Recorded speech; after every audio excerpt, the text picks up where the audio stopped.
Gouvernement au contact des populations. C'est l'initiative du pouvoir de la rupture à travers le ministère de la Communication et de la Poste qui va à la rencontre des citoyens des différentes communes du Bénin.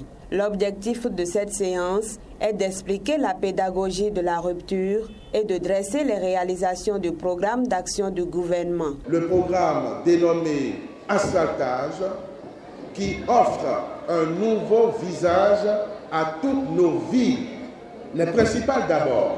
Il est aisé de constater que beaucoup de difficultés, notamment concernant l'énergie électrique, ont été réglées et sont conjuguées au passé.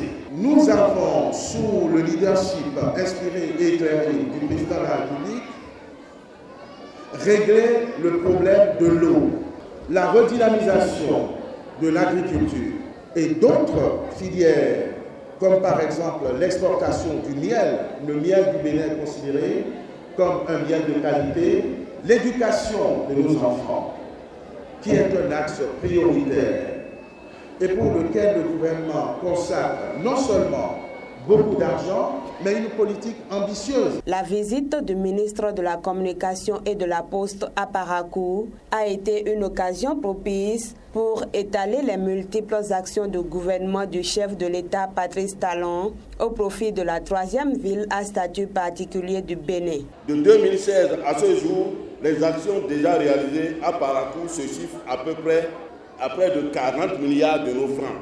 Je veux citer l'achèvement des travaux de contournement et de traversée de la ville qui ont coûté 30 milliards. Les travaux d'alphatage, dont la première phase en cours s'élève à plus de 8 milliards. À ces investissements, on peut ajouter les financements sectoriels, dont les plus récents sont le renouvellement des infrastructures de la SONEB, l'amélioration des prestations de la SBE et les importants appuis à la décentralisation. Dans le domaine de l'approvisionnement en eau potable et de l'assainissement, l'une des actions fortes concerne notamment le renforcement du réseau d'approvisionnement en eau potable de la ville, le renforcement de la santé des populations et l'augmentation de leur capacité à contribuer au développement de la commune. Dans le domaine de l'économie et des finances, on peut citer le lancement des projets de construction de marchés urbains, dont celui de Guéma. Venus massivement écouter le messager du gouvernement, les populations en ont profité pour remercier le chef de l'État pour ses actions dans la commune de Parakou et lui exprimer quelques doléances. Nos enfants qui n'ont pas de maître dans notre commune à Parakou, qui l'ont de trembler, comment est l'avenir? Une commune qui n'a pas l'avenir des jeunesses, c'est une commune morte. Et puis que tout ce qu'on fait au trop tard, c'est notre avenir.